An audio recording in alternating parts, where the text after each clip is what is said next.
Labrīt! Es saprotu, ka daļa gaida no manis jaunumus. Piedodiet, ka es vakardien jums nevienam neatbildēju, jo tiešām bija saspringts vakars, bija daudz darīšanu. Es tagad iedzeršu kafiju, paēdīšu brokastis, un tad es jums visu pastāstīšu, kas ir noticis un kur es esmu tagad atnākusi. Nav pamata uztraukumam. Manas mīļās mašīnas nekur prom no manis nav aizbraukušas. Viņas vienkārši pārcēlās uz manu jauno darbnīcu. Šeit, lūk. Vēl ir liels bardaks, nekas nav kārtībā. Atvestas ir daļas mantas, tā kā vīrs veda mantas vēl pa nakti.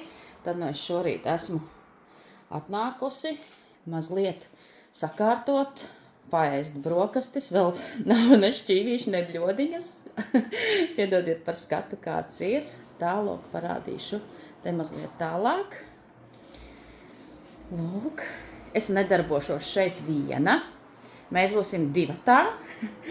Man piedāvāja būt kā kaimiņienei darbnīcā, un es šo piedāvājumu ar lielu prieku pieņēmu. Tā kā būs vēl darbiņi saistīti ar šūšanu, ar izšūšanu, vienkārši vēl ir jāiekārtojās.